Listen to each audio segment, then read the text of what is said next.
আজকে আপনাদেরকে মাত্র ৩টি উপকরণ দিয়ে খুব মজার একটি ডেজার্ট তৈরি করে দেখাবো। শুরুতে আমার এখানে লাগছে ডাইজেস্টিভ বিস্কুট। এখানে ডাইজেস্টিভ বিস্কুটের বদলে অন্য যেকোনো ধরনের বিস্কুট ইউজ করা যেতে পারে। আমার কাছে ডাইজেস্টিভ বিস্কুট অ্যাভেলেবেল ছিল বলে আমি ডাইজেস্টিভ বিস্কুট ইউজ করেছি। বিস্কুটগুলোকে আমি একটা ব্লেন্ডারের জারে নিয়ে খুব ভালোভাবে ক্রাশ করে নিয়েছি। এবার এই বিস্কুটের গুঁড়োগুলোকে একটা বোলে আমি ট্রান্সফার করে নেব, আর এর সঙ্গে আমি মিশিয়ে দেব আগে থেকে মেল্ট করে রাখা বাটার। ১ প্যাকেট বিস্কুটের জন্য আমার এখানে প্রায় ২ টেবিল চামচের মতো বাটার ইউজ করতে হয়েছে। এইবার বাটার আর বিস্কুটের গুঁড়ো দুটোকে আমি খুব ভালোভাবে একসঙ্গে নেড়ে মিশিয়ে নিচ্ছি। এটাই কিন্তু আমাদের ডেজার্টের বেস হিসেবে কাজ করবে। সবগুলো উপকরণ খুব ভালোভাবে মেশানো হয়ে গেলে আমি এটাকে একটা সাইডে রেখে দিচ্ছি। এইবার একটা ট্রান্সপারেন্ট বাটিতে আমি এই বিস্কুটের গুঁড়োটাকে সেট করে নেব। ট্রান্সপারেন্ট বাটি ইউজ করার কারণ হচ্ছে বাইরে থেকে দেখতে ডেজার্টটা সুন্দর লাগবে, লেয়ারগুলো স্পষ্টভাবে বোঝা যাবে তাই। এবার চামচের সাহায্যে খুব ভালোভাবে প্রেস করে আমি একটা বেস তৈরি করে নিচ্ছি। এবার এই বাটিটাকে আমি ফ্রিজে সেট হওয়ার জন্য রেখে দেব।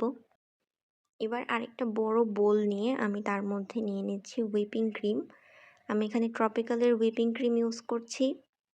আর এখানে আমি 1/3 কাপ হুইপিং ক্রিম ইউজ করেছি।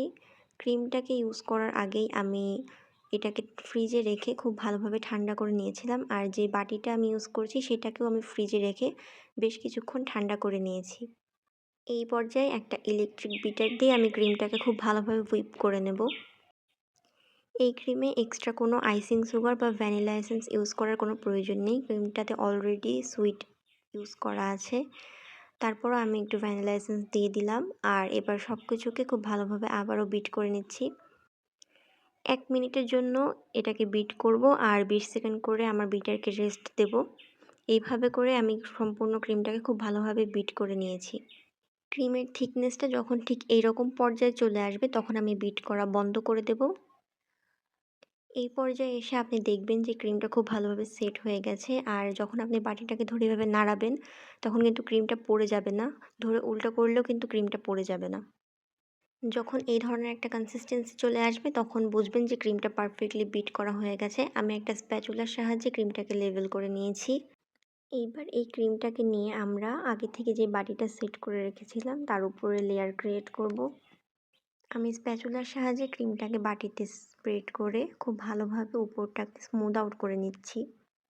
ফাইনালি এর উপর দেখার সৌন্দর্যের জন্য আমি কিছুটা বিস্কুটের গুঁড়া সাইড দিয়ে দিয়ে দিচ্ছি। আমাদের ডেজার্ট কিন্তু একদম রেডি হয়ে গেছে। মাত্র ১০ মিনিটে এই ডেজার্টটা খুব সহজেই তৈরি করে ফেলা যায়। আপনারা চাইলে এই ডেজার্টটা যে কোনো ফ্লেভারের তৈরি করতে পারেন।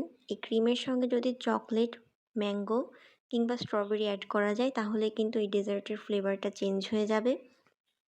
তো এই ছিল আমার আজকের ভিডিও। আশা করি আপনাদের ভিডিওটি ভালো লেগেছে। বাড়িতে একবার হলেও ট্রাই করে দেখবেন, আর অবশ্যই আমাকে কমেন্ট করে জানাবেন যে আপনাদের কাছে কেমন লেগেছে। সবার সুস্থতা কামনা করে আজকে এখানেই বিদায় নিচ্ছি। দেখা হচ্ছে পরবর্তী কোনো ভিডিওতে। আল্লাহ হাফেজ।